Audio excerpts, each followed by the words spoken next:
Welcome to The Riff, where writer and investor Byrne Hobart and I discuss the major inflection points caused by technological change.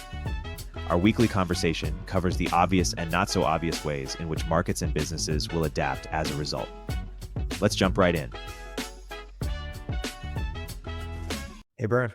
Hey, Can you hear me okay? I can hear you just fine. You ready to go? Yeah, let's do it. Byrne, I want to start with any immediate reactions on OpenAI's deep research. What's the first thing that comes to mind? Oh, I thought when you were asking for immediate reactions to something OpenAI related, I thought you were going to refer to the Musk deal, but I suppose we'll get to that. Deep research. So it is whenever you have a tool like this, there are some immediate use cases, or there are some things where you would have done it and now the tool does it for you, or the tool does it faster, et cetera.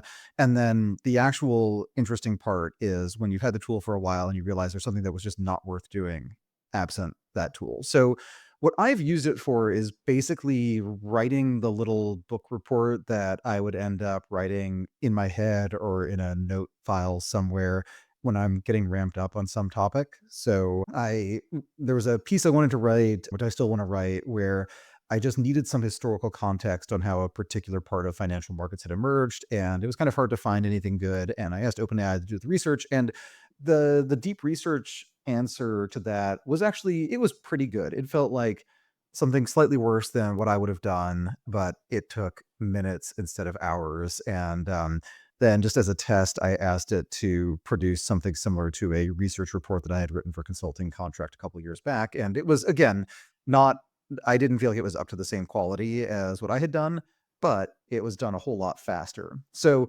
where I think it's most interesting is actually if you think of a whole set of topics where it might be worth your time. Let's say you think there's a 10% chance it's worth your time to really dive in and learn this well, but it'll take a couple hours of research before you even know whether or not it's actually worth it.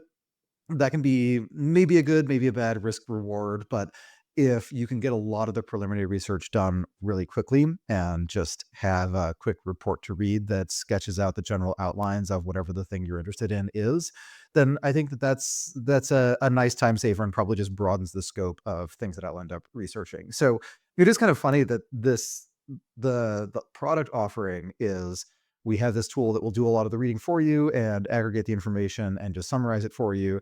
And I think the net use case, like if I use this well, I think the net result is that I will actually spend more time doing the same kinds of research that deep research does, but hopefully doing it better and on things that have a higher chance of a good payoff.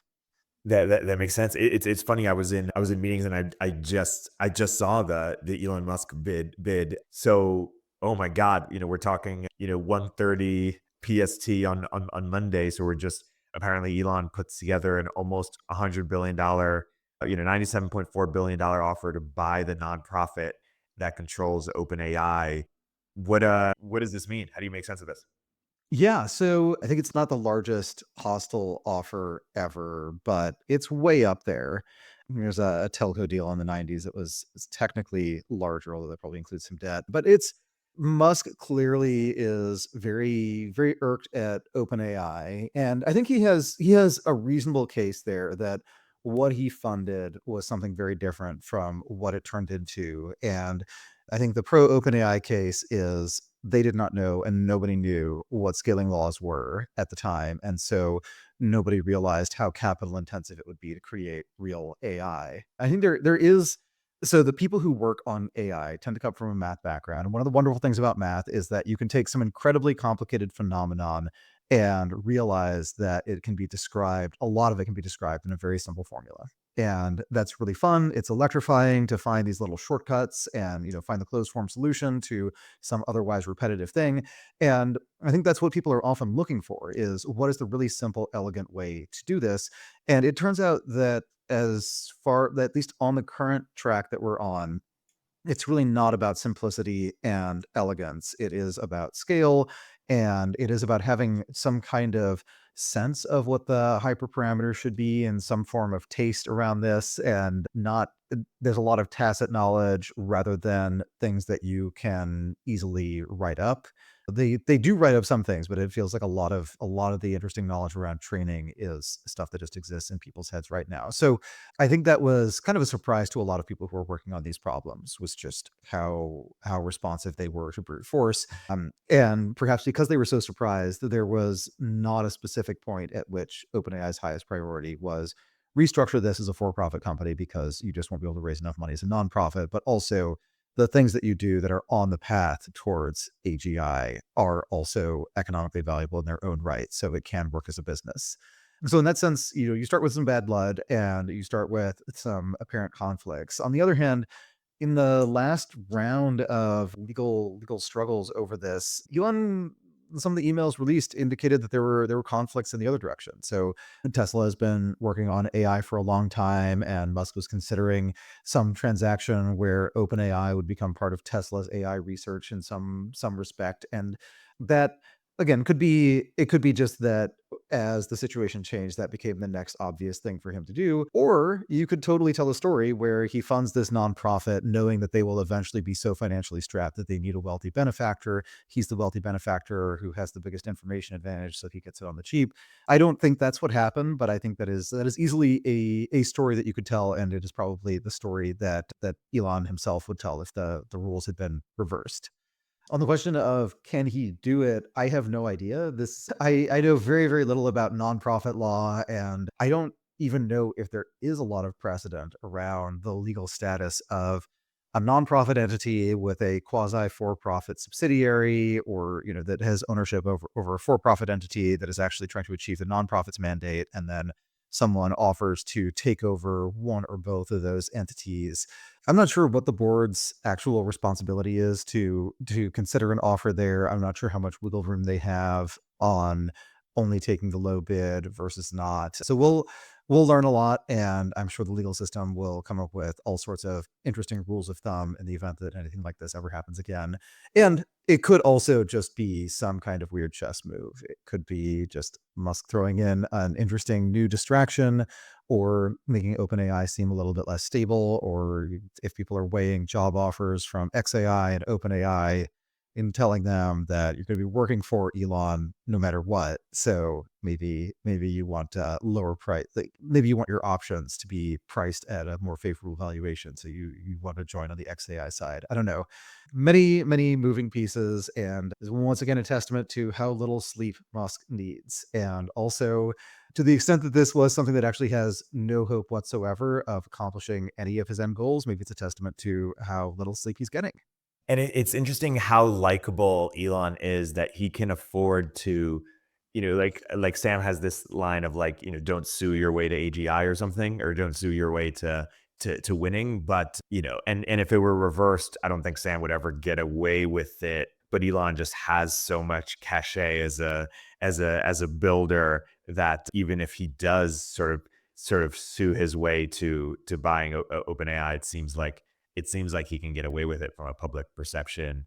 Well, I do think that there are people who like to get ahead through the legal system, and there are jobs where that can have a pretty high return on investment. Certainly, like if that's your approach, you really want to work in distressed debt. You probably don't want to work in early stage startups. They're just a lot. You just get a lot more leverage from navigating the legal system well in that area, in the distressed debt area, than in something like this.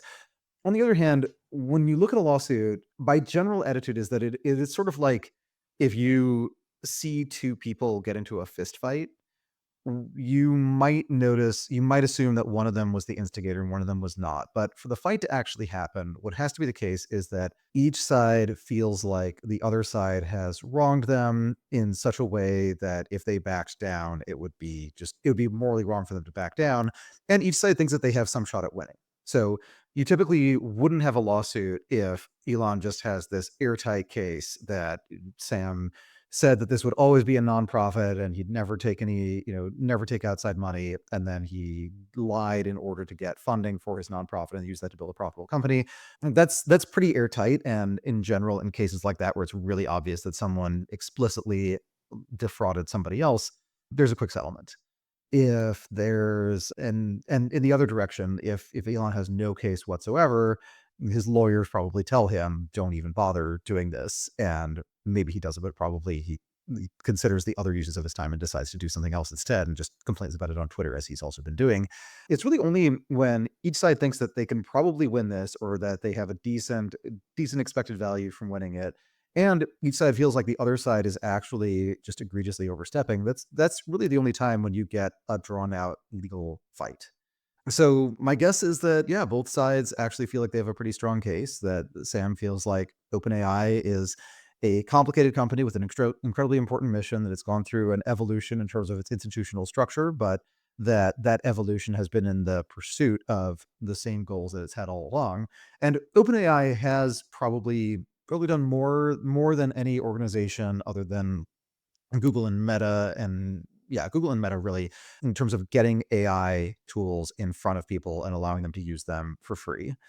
Google's done a lot of that through search and through some of its AI products, and Meta has, of course, done that through sprinkling AI on a lot of the things that they offer.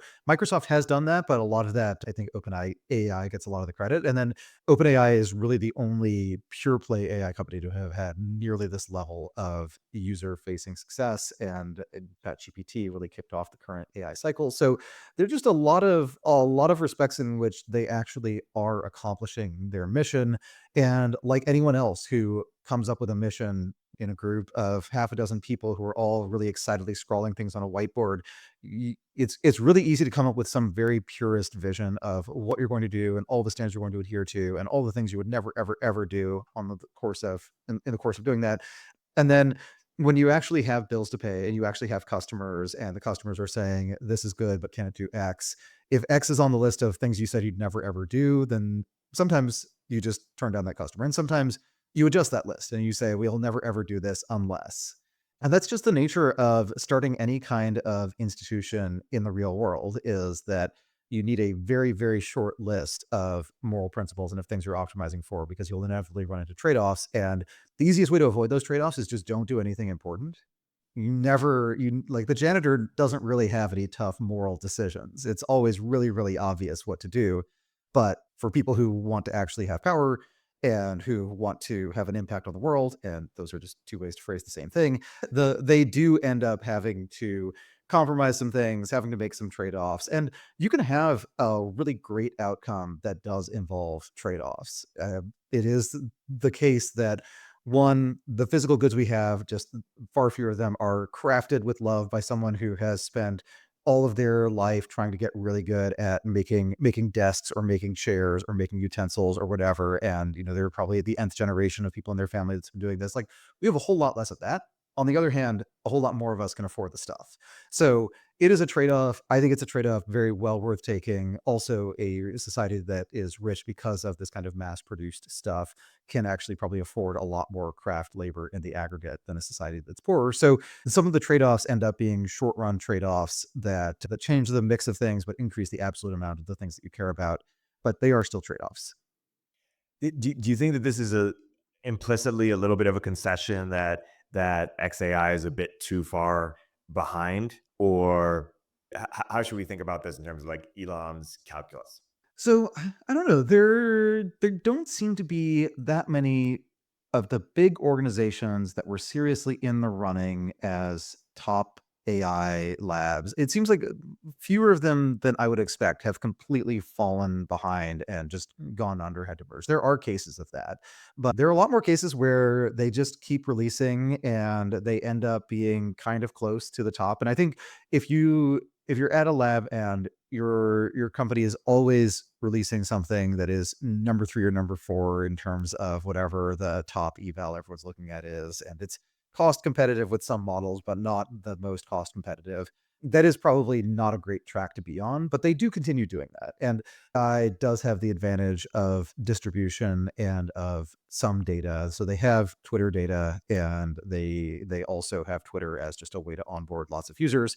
And those are serious advantages, in particular, if you're trying to build a generative topic that is as real time as possible. So if you want an AI agent that is just going to be whispering in your ear, telling you, here's what we're talking about, here's what's being talked about right now, here's important breaking news story. Like if you want the agent that would ping you earlier and tell you Elon is suing OpenAI, Elon's going after OpenAI, he wants to just acquire the company, it's almost certainly going to lead to some complicated legal case. Um, it I think XAI is probably in the best position to find those things and actually surface them, and then to find the people who would pay a premium for always knowing what topics are rapidly bubbling up. So they do have that advantage, and even if they don't actually have the best model, that is still worth something. And they also have a huge cluster, and they're spending a lot of money on AI capex. When I first heard about XAI, I assumed it was a vanity project and that it wouldn't last and there wouldn't be that much money invested in it. And that was wrong. It is actually a serious attempt, and Elon has been involved, as the OpenAI backstory shows. He's been involved in this space for a long time. He does take AI very seriously as a viable technology and as an important technology. So I probably should not. I know many people say this all the time. I probably should not have underestimated Elon, but yeah, so I wouldn't treat it as a signal necessarily that XAI is really far behind, because I don't think you need a great explanation for that other than Elon. There's a lot of bad blood, and that Elon does feel, rightly or wrongly, like OpenAI took his money and built a really really awesome company for Sam Altman, and that he wants his money back, or I mean, he doesn't want his money back. He wants either a piece of that or he wants them to knock it off. Hey everybody, Erik here with a word from our sponsors. What does the future hold for business? Ask 9 experts and you'll get 10 answers. It's a bull market. It's a bear market. Rates will rise or fall. Can someone invent a crystal ball? Until then, over 41,000 businesses have future-proofed their business with NetSuite by Oracle, the #1 cloud ERP, bringing accounting, financial management, inventory, HR into one fluid platform. With one unified business management suite, there's one source of truth, giving you the visibility and control you need to make quick decisions. With real-time insights and forecasting, you're peering into the future with actionable data. When you're closing the books in days and not weeks, you're spending less time looking backwards and more time on what's next. If I had needed this product, it's what I'd use. Whether your company is earning millions or even hundreds of millions, NetSuite helps you respond to immediate challenges and seize your biggest opportunities. Speaking of opportunity, download the CFO's Guide to AI and Machine Learning at netsuite.com/102. The guide is free to you at netsuite.com/102. netsuite.com/102.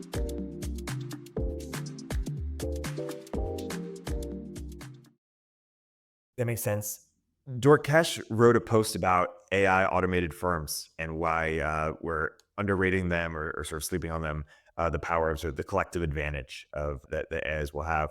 What's your sort of perspective of AI automated firms? Is this something we're underappreciating? Is this something we should expect anytime soon? So one of the points he made in that piece, which I thought was very important, was that you can actually spin up lots of copies once you have a good version of something. And you can actually think of one of the fundamental problems of any good company where they have their founding team, they launch, they have reasonable success. Well, the big problem they have is the cloning problem. We need more of the exact same people we have, but there's a finite number of them. And if there are exact clone, or if there are really close clones, they've probably already started their own startup, so they're not on the market. So you always end up with this problem of how do you replicate those people? And there are all kinds of anecdotes about how different companies have done this in different ways, and how they just keep. At first, it's often that they hire similarly smart peers from whatever the last organization they either worked for or attended school at, and then once you've tapped out that group, maybe it's peers of peers, but eventually you kind of saturate the local cluster of really smart and effective people. And once you are enough hops away from that original core group, it can be really hard to transmit the message of exactly what they're hiring for.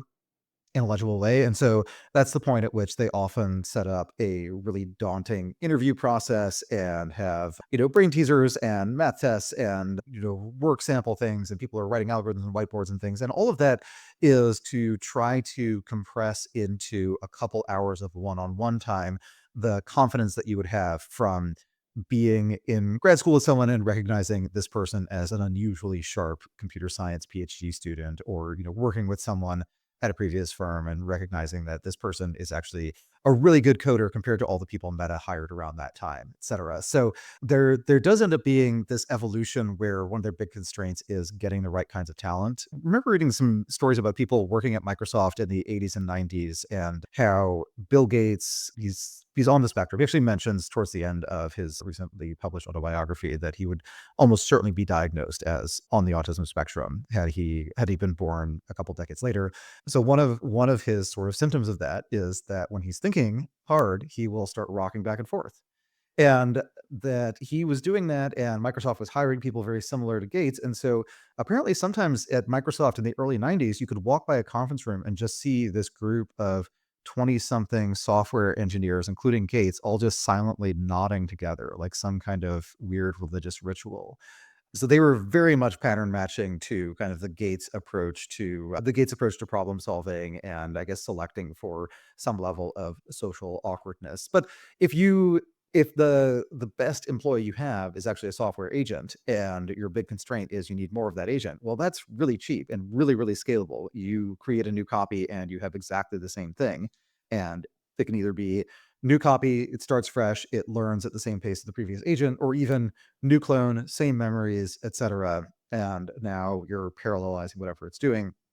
And once you have agents interacting with agents, you actually have some other advantages. So I actually wrote a piece, this is Monday the 10th, on software agent AI agents for scheduling when you are in a city for a short time and want as many high value meetings as possible. And this is a problem I was thinking about because I was in New York for just a couple days and did not get to meet with everyone. And then after I left, I was getting emails from people saying, "Hey, are you still in town?" And it was people I did not realize lived in or still lived in New York City. So, and AI agents that negotiate all of that stuff, where the agent would just ask me, "Okay, what are the highest priority meetings, and how long are you in town, and what are you generally focused on?" And then it could give me the short list of who I could meet with, and then the long list of who else could be fit in. And if it's talking to everybody's agents, there's no, like, the agents don't ever get bored. They don't decide that the fifth time that we try to find a mutually agreeable time slot, it's just not worth doing. They'll just keep going. And so if you have an agent like that, you actually end up with a more packed, more optimized schedule, and you spend a lot less of your time looking at Calendly in one tab and then having Google Maps in another tab and trying to figure out, will the subway actually get me from Midtown to Brooklyn in 45 minutes, or is that just, Google being pathologically optimistic? So I think a lot of those problems will get smoothed out through agents, but the agents can also negotiate and can like, I'm imagining a world where the agents basically go into real talk mode, where each agent, like my agent asks someone else's AI agent, okay, do they actually want to meet up, or is each person in this interaction being polite, or like, is there a better time to do this, or should we wait until there's something more concrete to talk about, etc. And that kind of conversation it's hard to have that conversation, one on one. It's probably hard for two different admins to have that conversation without worrying that something's going to get leaked back. But if you can actually be sure of that, then you can have really, really high bandwidth conversations, which again get to a much more optimal setup.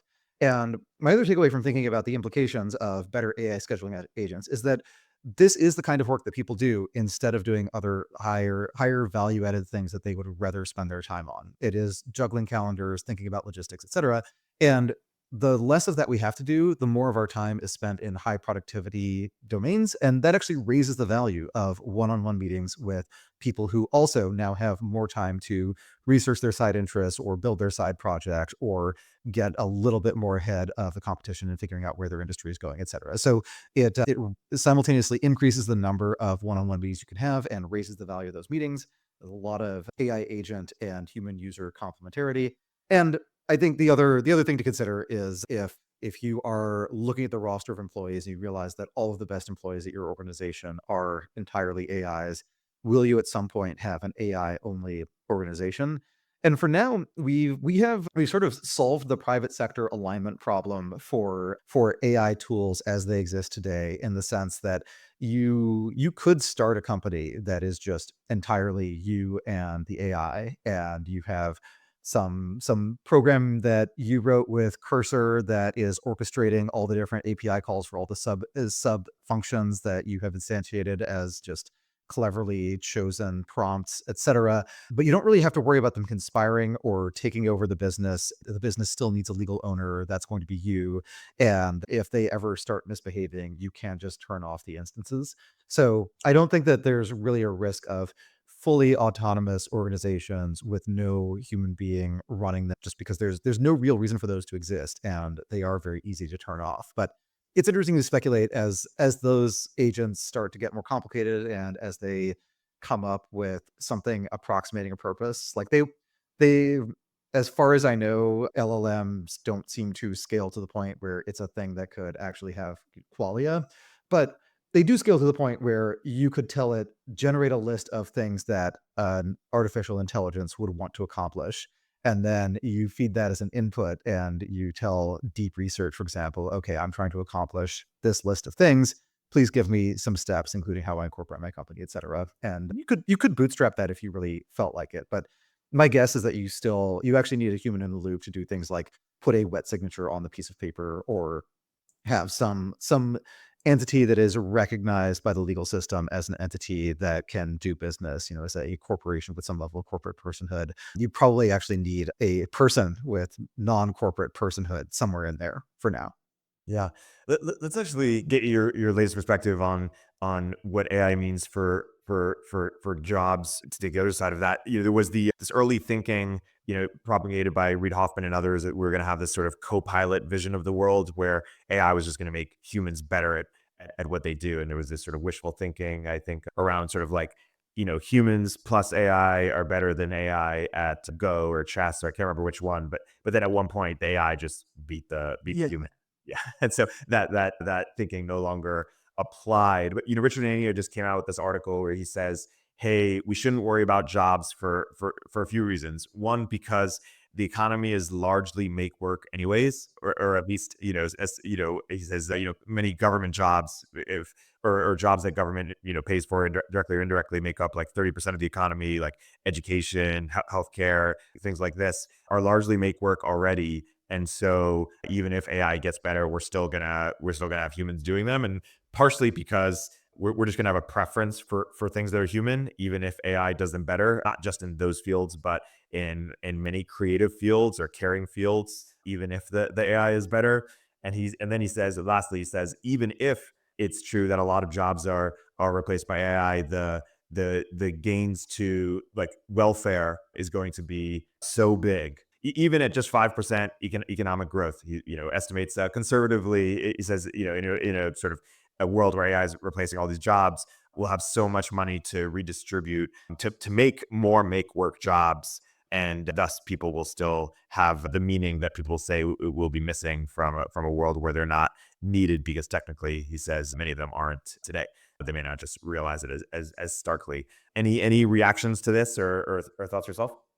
Yeah, I think that the Copilot thing is a good model. There's actually a fun story in the Wall Street Journal this morning about Allstate and how they were using AI to write emails responding to customer inquiries and complaints and things. And that actually the AI generated messages were a lot more personable and were a lot friendlier. And the AI was a lot more patient with people. So they have people, this is great. They have humans vetting the messages for just pure factual content. Like, did this model correctly interpret the policy, and is it addressing the right point of the customer's complaint?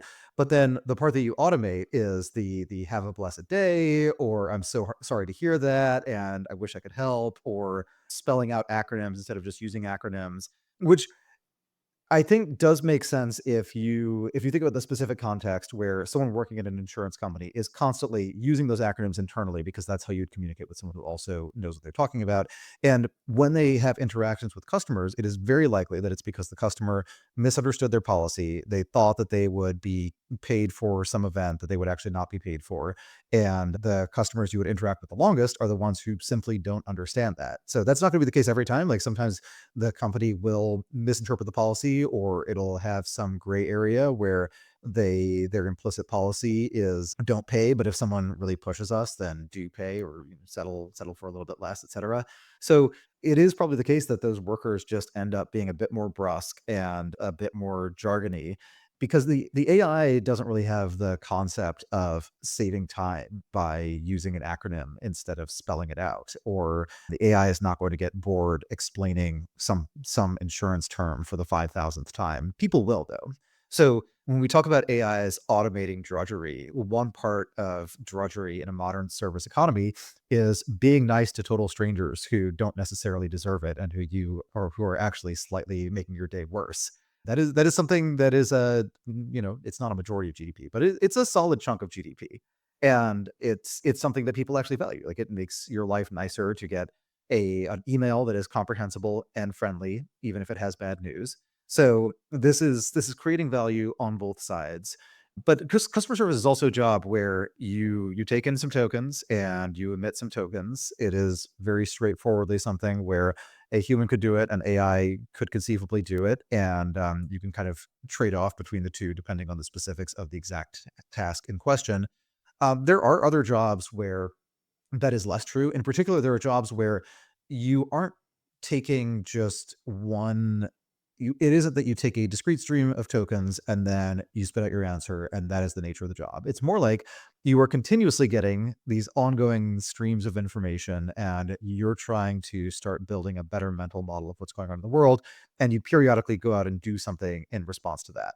So that is part of what a CEO does. The CEO is constantly getting different messages about the state of different projects within a company, is constantly looking at dashboards, is constantly talking to people in the industry, reading about what's going on, reading about what competitors are doing, and will periodically make a decision that something is a new strategic priority, or this project needs to be canned, etc.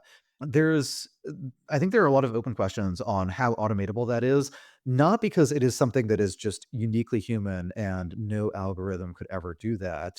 We already, like, looking at chess and looking at Go, we can see that there are a lot of things where complex open-ended tasks are still very tractable to AI. Radiology is probably another example where the AI eventually gets better. But in tasks where the thought process isn't well documented, where you don't have a chain of tokens that takes you from here's the input, here's how I thought about it, and then here's the output I reached. In cases like that, it's just there's a limit to how much training data is available. And what we might see is that the companies where the default form of internal communication is get the relevant people together in a conference room and have them talk things out, that those companies have a hard time automating management decisions. But if the default way of handling a decision within a company is, I'm going to write a long email, you're going to write a long reply, we're going to circulate all of these around, people are going to add their own comments inline or elsewhere, someone's going to write up a big report with everyone's thoughts, that report is going to have a conclusion. At that point, you have a fair amount of training data. So I could see the big discretionary hedge funds automating some of the portfolio manager's job, and it will be very interesting to see what both they and their investors think of that.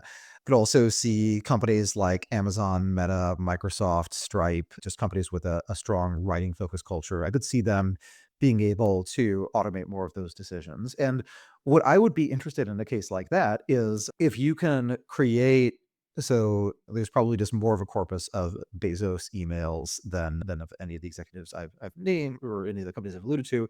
So if you could create your virtual Bezos, my bet is it's not actually as good as Bezos. Maybe it is, but probably the way to get that level of performance is average all of the communications, all the thought processes of a bunch of CEOs, and then you get some cumulative thing that's even better than that.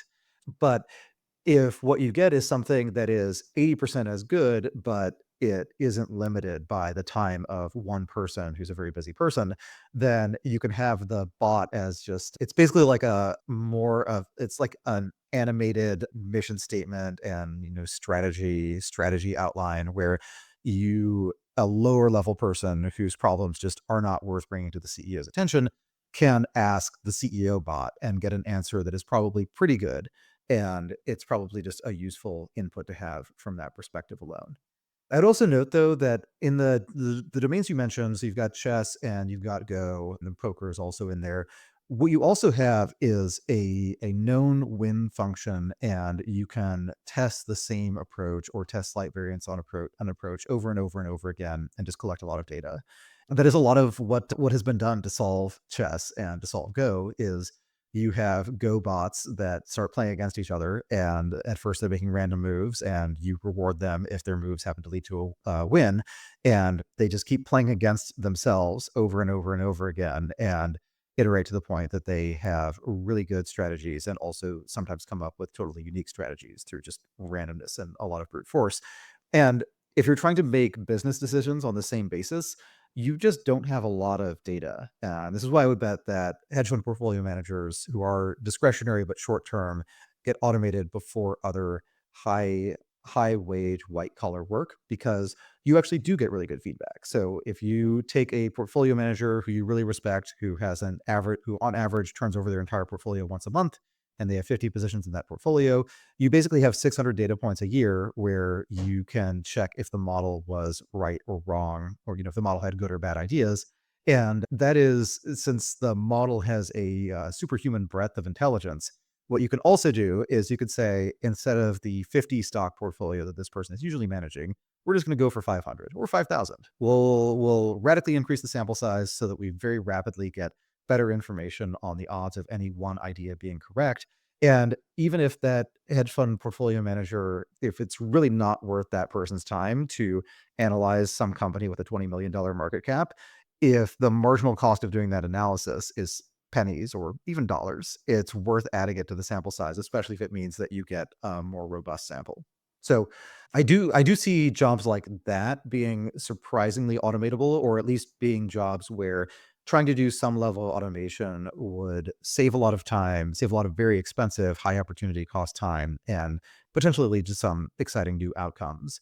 And for a lot of other jobs, they're just a lot of company structures are built on this assumption that there is a person doing this. Like, there's someone who has a name, and you talk with them, and they know you. There's some level of internal trust. There's some known level of common knowledge, et cetera. And when you take those assumptions away, you are looking at a different kind of organization. So we'll probably see organizations that have a large population of AI agents relative to flesh and blood employees. I would expect a lot of those to be new, completely new organizations, or organizations that were very, very small when they made that transition. And I think it would be really, really hard to take a company with 100,000 people and turn it into a company that's 100,000 humans and 100 million AI agents. Yeah. The speaking of AI agents, you wrote about why big tech will benefit even more from them, or you just kind of wrote a bit of reflection on that. When you share some of the main takeaways? Yeah. So when I was thinking about the AI scheduling agent, the other thing I thought about was who actually has all the information that you need for this, because you need to have some sense of who should be on the short list. And I guess, I could have just dumped a list of everyone I ever sent an email to in my work email and gone from there, and maybe a ranked list. But what you really want is, who I regularly chat with, who I have chatted with in the past, who I've actually met up with in person before, and then who is in the city, and then who is working on things where it would be relevant for us to have a conversation right now and not a few months in the future, et cetera. And I don't think there's any one company that has access to all of that, but if there is, it's probably Apple. Apple could, Apple is the hardware company on which a lot of the other software I use is typically being run. Microsoft probably has a lot of it. Google has a lot of it, but what Google doesn't have is things like iMessages or Signal chats, things like or WhatsApps. They wouldn't have that information, so they would be missing parts of my social graph. But they would have a lot of the emails that I've sent, and that is going to be a pretty good first cut. So I think that you could probably see some of the big tech platforms launching AI agents that are basically a really, really good chief of staff, the kind that very rich people can hire, but they're very hard to find. There's a lot of adverse selection in this kind of job, because once you have someone like that, you really don't want to let them go. So the job tends to end when either that person retires or when their boss retires. Otherwise, these people are just not on the market. But making that kind of skill available to just anyone who wants to pay whatever the cost per month is, which I would imagine would be, in maybe in the hundreds, but maybe in the tens of dollars a month. Once you do that, you actually have an incentive to keep everything in the ecosystem of whatever company your agent is in. So if I'm chatting with someone on Signal and I want to make sure that my virtual chief of staff knows who this person is and knows to nudge me when it would be worthwhile for me to reach out to them, I probably want to move that chat over to my G Suite email account as soon as possible. So you'll probably see companies fighting for that. It'll be a new front in the war to become the great meta platform, which my favorite front in that is actually password autocomplete, because there are a bunch of services that offer authentication as a subset of what they do. There's a lot of single sign-on stuff, and then there's a lot, like Chrome has a password manager. There are independent password management tools. I think Dropbox launched one a while back, and then Apple has one as well. And sometimes they'll actually just have these conflicts where different password management apps all want to autofill the same login credentials into the same application, or even one of them's up to date, one of them's out of date, etc. And I can tell that if my life would be slightly more convenient if I just chose one company and said, okay, from now on, Google is where I keep all of my passwords, and that is just where they will live, and that's the official version. But if I do that, it also means it's really hard to get out of Google's ecosystem if I ever decide that I'd like some other company to be my main centralized source of truth. That makes sense. I want to segue to a different topic you wrote about, which was the sovereign wealth fund. So, how do we make sense of this announcement? And if you were to go through, is this a good idea? How should we think about it?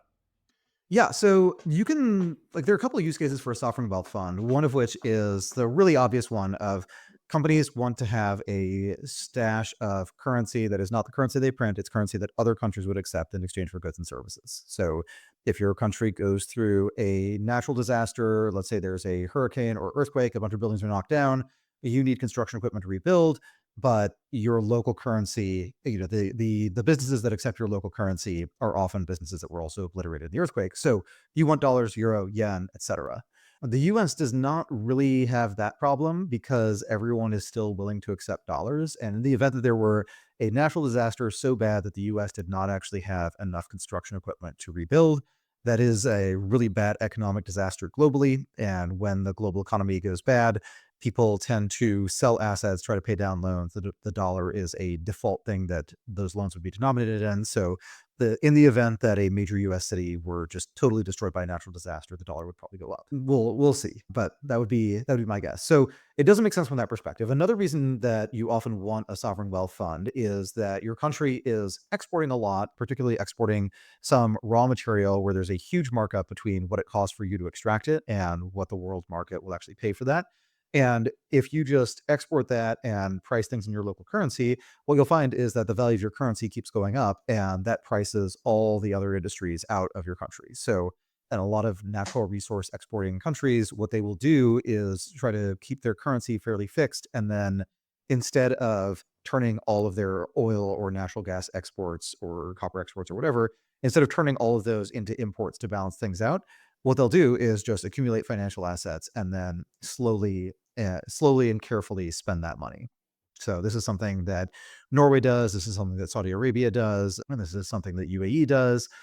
And if you kind of squint, it's sort of something that China has done historically, and actually Taiwan as well, where they accumulate lots of reserves either on the government's balance sheet or via parts of their financial system that are very much under the supervision and regulation of the government. And they do that to keep their currency from appreciating so much that it prices out the exports that they care about. So US does not have that problem. We just do not have the problem of the dollars going up too fast because America manufactures too many goods that the rest of the world wants. And then the next piece is that it's fun to have the financial firepower. It's fun to have some entity that can just make strategic investments. And that there is sort of a use case for that, which is basically providing whatever slice of the capital structure it's hardest to get the private sector to supply for something that the government views as an important investment category. And if it works, the government gets some upside. So imagine that we're telling TSMC to build some more fabs in the US, and they say the return on investment just isn't there, or that they think that it's 50-50 that this fab will make money. You could imagine a US sovereign wealth fund saying, okay, we will buy some slice of the capital structure such that we only get paid if it does make money, and you will get paid some amount whether or not it makes money. You do want to align the incentives there, because every time you do that, you are reducing their financial motivation to actually turn a profit. But you could do that as kind of a forcing function, in particular for any kind of investment where you felt like there's a positive externality for other parts of the economy that will also grow and add a lot of value. And so this is part of the industrialization story for a lot of East Asian countries, is that the government would heavily subsidize investment into basic industries, so stuff like steel or basic chemicals. And the idea was not so much that they thought the steel industry was a really good industry and that they are actively managing this national portfolio and want to make a big bet on steel. It was that if you are Japan, you're emerging for World War II, and you want to start manufacturing things other than really low value added stuff like toys and clothes, it's just a whole lot easier to do that if you have steel nearby. If you can scale up steel production such that you're manufacturing lots of fairly affordable steel, then the auto industry, the appliance industry, the construction equipment industry, they're all going to be buying from those domestic manufacturers. And it's just a whole lot easier if everyone in those industries can do business in local currency using the Japanese language and not have to interface with the entire global economy just to build a backhoe or something. So that did make sense for those countries, but one of the reasons that it made sense was that they had plenty of economic history to read. Like, they could look at how countries that were as poor as they were in the past got rich, and they could just do those things in roughly that order, and then they got rich too. In the US, we have this problem where we don't actually have a long list of substantially richer countries such that we can, as a matter of economic policy, just follow the same development path that they took. We're kind of guessing as we go along, and it is entirely possible that the government will have better guesses than the private sector, but that's usually not the way to bet. So I tend to think the US sovereign wealth fund is just not a great idea. And I think my last point on that is that you can and should think of tax revenue as a financial asset. You shouldn't just, like, it is a series of cash flows. It is not just lump sums that are random and unpredictable. So you could view the US corporate tax system as the US owns a special class of stock in every corporation in the United States. That stock automatically gets a dividend anytime the company makes money, as long as they are making money past their previous high water mark. In other words, they don't owe taxes if they lost a lot this year and then lost a lot last year, made a similar amount this year. It's only when they're making additional record profits. So we're like, the US government is a shareholder in all of those. It is perfectly indexed in the sense that anytime a company is formed and starts doing business, the US government has a stake. So you don't have to worry about things like index concentration or that all the good companies are being taken private, et cetera. Like, the US government just owns a piece of all of it. So we already probably, and given that US equity valuations have done so well relative to the rest of the world, the US probably accidentally has one of the world's best run sovereign wealth funds ever. We just don't talk about it that way. Yeah. Okay, so I know you're not bullish on the idea, but let's say the government, the admin came to you and said, "Hey, we're doing it anyways, and we want your advice on how to make the most of it." What might you say? So I actually think that there aren't as many industries where the constraint is that there isn't capital to invest. There are a lot of industries where the constraint is that there's either regulatory uncertainty or just long timelines. So, like, the thing I would focus on is stuff like permitting reform, where if it's just easier to build new power sources and then easier to build transmission lines, I think a lot of problems get unlocked. I could imagine if we do that, and so energy intensive manufacturing starts to come back. Like, yeah, I could see investing in better port infrastructure, for example, might be helpful. But we already have, again, the ports. The problem is generally not that no one's willing to put money into it. Part of the problem is that we can't automate a lot of their processes because there are unions that view automation as a threat to their viability and their right. The unions just don't make much sense if most of the work is being done by robots and the complement of those robots is high skilled labor. But I think that I mean, I guess, yeah, if I like, the trollish answer is that what I would do is look at industries where there are small unions or small bureaucracies that have enormous veto power, and I would calculate how much money I could just pay those to pay to buy out the union contract or buy out the employees of that bureaucracy and just tell them all to go home and stop blocking things. Like, I'm sure there's a price at which the longshoremen would say that, if we just paid them all $5 million to take early retirement and said the ports will no longer be unionized and they will be mostly automated in the future, there's probably a number. I don't know if it's 5 million. I don't know if it's 2 million, but there is a number where you pay everyone to just do that and go home. And a majority of them would vote yes. And if it is a union where the workers all get together, talk about the issues, and then collectively decide what to do next, then what they've collectively decided is to take early retirement. So yeah, that would be if the problem is just how to revitalize the US economy purely by throwing money at problems and knowing that getting a return on that money is not a huge priority. That is the kind of thing that I would look at. Is buying out people with veto power. Yeah, that's that's good advice. Let's close on a couple Elon related topics. So first is, did he just turn around X? Like what's how do we make sense of this? And also, is Doge kind of like unprecedented now? It seems like the scale and scope of what they're trying is scaring some folks and also seems to be, working. Yeah, so on X, their revenue is way down from when they were a public company. I think their EBITDA is pretty much even, and then their X EBITDA, what's left over after the debt service is a lot lower. I think they are basically break even. I think that's what he said. And before that, they were not basically break even. But it's very hard to compare the numbers because X, the public company, was able to pay a lot of people in stock. And so if you have an adjusted EBITDA number, that's going to exclude stock-based comp. But the employees were treating the stock as basically cash, equivalent to cash, because they can immediately turn around and sell it. And investors handle that in various ways with varying degrees of sophistication. But when it's a private company, the stock does not just directly convert into cash. And so it is a slightly different, slightly trickier equation, but I don't think he turned it around so much as he did demonstrate that you could actually run a service like that much leaner. And I think there Elon's a complicated figure. I don't trust anyone who loves everything that he does, but I also don't trust anyone who hates everything he does because he has accomplished a whole lot. And I think one of the things that's just hard to disambiguate is how much of what has happened to Twitter since he took over is that he cut a bunch of expenses. These expenses tended to be revenue generating functions and such that there's still some revenue that is kind of residual, but it's not growing. And the company is in this kind of stagnant, steady state. So basically, one view is, one way to read this is that he basically did what a private equity firm might have done if they'd been really opportunistic and timed things perfectly, where you find some company that you don't think is going to grow, but they have some viable core business. You buy them out, use a lot of leverage, and you just cut every cost and run it for cash flow. And hopefully that cash flow is enough to pay down and refinance your debt and provide a great return to shareholders. But the other piece is that he likes just saying inflammatory, outrageous things. And every time he does that, some set of advertisers say that they are not going to advertise on X anymore. And some of them do occasionally come back. I am assuming that it was people on the Twitter end who told the Wall Street Journal that Amazon is starting to dabble in running ads on X again. Some of their revenue loss has to be from stuff like that.